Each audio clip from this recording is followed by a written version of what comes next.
سوال ایسا لکھا ہے کہ اس کا جواب تو نہیں بنتا،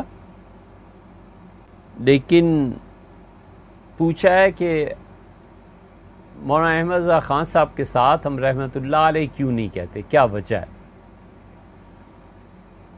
ہم یہ پوچھ سکتے ہیں کہ اس پوچھنے کی کیا وجہ ہے؟ وہ تو وجہ جو بھی ہے کہ ہم نہیں کہہ رہے وہ تو بیان کریں بعد میں، پہلے تو ہم یہ پوچھیں کہ آپ کے پوچھنے کی وجہ کیا ہے، آپ کیوں پوچھتے؟ بیکار کی باتیں ہیں نا۔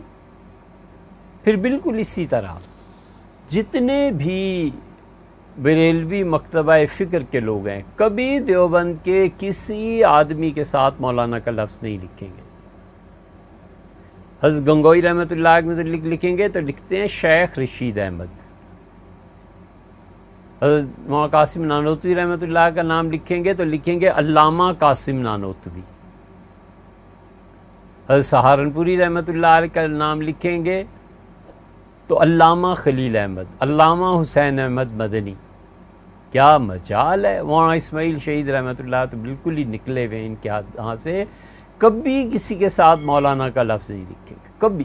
ہمارے بڑے محترم اور مکرم، اللہ تعالیٰ ان کی غلطیوں سے درگزر فرمائے اور خدا ان کے درجات بلند کرے، مولانا غلام رسول صاحب سعیدی کٹڑ بریلوی تھے، مکتبہ فکر کے کراچی میں مدرسہ نعیمیہ میں مفتی نعیم الدین صاحب مراد آباد کے نام پہ جو قائم کیا گیا، انہوں نے مسلم کی شرح لکھی ہے، اور مسلم کی شرح لکھ کے انہوں نے دیوبندی مفتی رفیع عثمانی صاحب کے پاس بھیجی کہ حضرت میں نے مسلم کی شرح لکھی ہے، آپ اس پہ دیکھیں۔ مفتی رفیع عثمانی صاحب نے ان کی شرح کی تعریف بھی کی ہے، لیکن پوری مسلم کی شرح میں، پوری اپنی تفسیر میں جو 26 جلدوں میں جہاں بھی جگہ وہ علمی فقہی مباحث میں دیوبند کے علماء کا حوالہ دیتے ہیں، ایک جگہ ایسی نہیں ہے جہاں انہوں نے مولانا لکھا ہو نا۔ شیخ اشرف علی تھانوی یہ کہتے ہیں، علامہ قاسم نانوتوی نے یہ لکھا، علامہ خلیل احمد سہارنپوری نے لکھا۔ اب جو حضرات ہیں نا، ان کے کلپس جو آتے ہیں آپ دیکھیں، ٹیکنیکلی وہ جب بھی دیوبند کے اکابرین رحمہم اللہ کا نام لیں گے ہمیشہ یہ لکھتے ہیں شیخ ہیں، یہ ہیں، کبھی ایسے نہیں ہوتا کہ مولانا لکھیں۔ کیوں؟ اس کی بھی وجہ ذرا پوچھائیے۔ کہیں ایسے تو نہیں ہے کہ حضور اقدس صلی اللہ علیہ وسلم نے فرمایا جب تم نے کسی فاسق اور گناہ گار کو مولا کہا، اپنا آقا کہا، مولانا کہا، تو تم نے اللہ کو ناراض کر دیا؟ بٹوین دا لائنز یہ ہے کہ وہ سارے علماء دیوبند کو فاسق و فاجر، گناہ گار سمجھتے ہیں، گستاخ سمجھتے ہیں، اس سے کبھی مولانا نہیں لکھتے۔ بھیا ہم تو ان مباحث میں پڑھتے نہیں ہیں۔ اللہ کا شکر ہے ہمیں نہیں معلوم کہ ہمارے اکابر میں سے کسی نے بھی مولانا احمد رضا خان صاحب کی تکفیر کی ہو، کافر قرار دی ہو، ہمیں نہیں معلوم۔ ممکن ہے آپ کے علم میں ہو تو ہمیں بھی حوالہ دے دیں، لیکن عمومی طور پر ایسے نہیں ہے۔ حضرت تھانوی رحمۃ اللہ علیہ نے، ان کے ملفوظات میں آتا ہے حضور اقدس صلی اللہ علیہ وسلم کے علم غیب کی بحث آئی تو حضرت تھانوی رحمۃ اللہ علیہ نے فرمایا کہ یہ جو لوگ ہیں اہل احوا میں سے ہیں، احوا کا مطلب یعنی یہ وہ لوگ ہیں جن کا مسلک، اس کی بنیاد کتاب و سنت میں نہیں ہے، یہ خواہشات کی باتیں ہیں یا گمراہی کی باتیں۔ لیکن یہاں تک لکھا ہے کہ علم محیط باری تعالیٰ کا علم اگر یہ عقیدہ رکھتا ہے کہ حضور اقدس صلی اللہ علیہ وسلم کو وہ علم اللہ نے عنایت فرمایا ہے تو بھی ہم کافر نہیں کہتے۔ یہ تو آپ جانتے نہیں کہ کتنا بڑا جملہ ہے۔ اللہ نے فرمایا ہے کہ واللہ محیط بالکافرین، اللہ کا علم احاطہ کیا کافروں کو، اللہ کا علم اس کی کوئی ازل ابد نہیں، لا انتہا ہے۔ اس کائنات کے ذرے ذرے کا علم اللہ کے ہاں ہے۔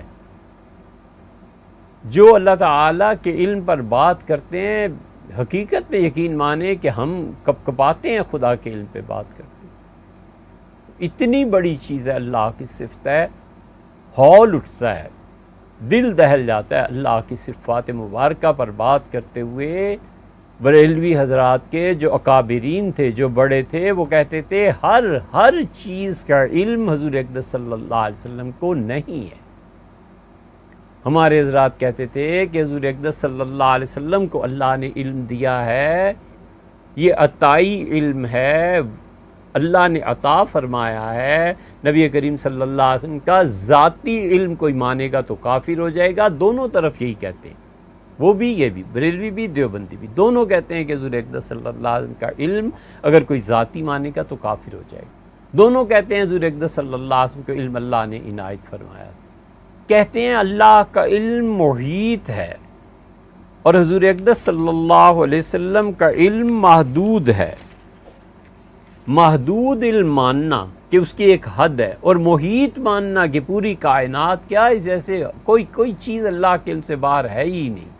یہ اتنا بڑا فرق ہے کہ جو بریلوی حضرات اس بات پر بحث کرتے ہیں، بات کرتے ہیں، ان کی مجلسوں میں، محفلوں میں جانے کا کبھی وقت تھا، ہم حاضر ہوتے تھے تو کہتے تھے حضور اقدس صلی اللہ علیہ وسلم کا علم ہمارے نزدیک وہ ہے جو آپ نے سیدنا عمر رضی اللہ عنہ کی روایت میں بخاری میں آیا ہے کہ انہیں اللہ تعالیٰ نے کائنات کے آغاز، حضور اقدس صلی اللہ علیہ وسلم کائنات کے آغاز سے بیان کرنا شروع کیا، اور آخری آدمی جو جنت اور آخری جو جہنم میں گیا اس تک کا علم حضور صلی اللہ علیہ وسلم کا ہے۔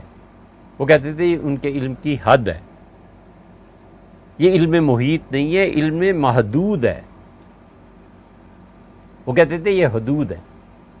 اس پہ حضرت تھانوی رحمۃ اللہ اور دیوبند والے کہتے ہیں کہ یہ حدود ہونے کی کوئی دلیل بھی تو دو نا۔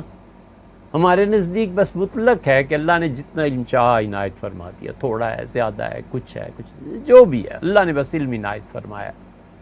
اسی لیے ہم ادب اور احترام میں ان سے زیادہ ہیں۔ ہم کہتے ہیں کہ کس کی مجال ہے کہ حضور اقدس صلی اللہ علیہ وسلم کے علم کی حد گنے؟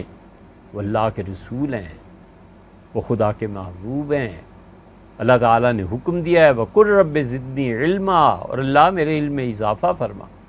اس پہ پہنچ کے ہمارے اپنے خیال میں دو چیزیں آتی ہیں، اگر یہ غلط ہیں تو اللہ تعالیٰ ضروری معاف فرما دے۔ ایک تو یہ بات آتی ہے کہ یہ جو دعا فرمائی کہ وَقُلْ رَبِّ زِدْنِي عِلْمًا، اور ہم سے عرض کرتے رہیے آپ کہ اللہ علم میں اضافہ فرما، تو یہ جو تم حد لگاتے ہو آخری جہنمی اور آخری جنتی، اللہ نے وہ دعا قبول فرما لی ہے یقیناً، اور حضور صلی اللہ علیہ وسلم کے علم میں دن بدن اضافہ ہوتا جا رہا ہے، تو تمہیں کس نے اختیار دیا ہے کہ ان کے علم کو محدود کرو؟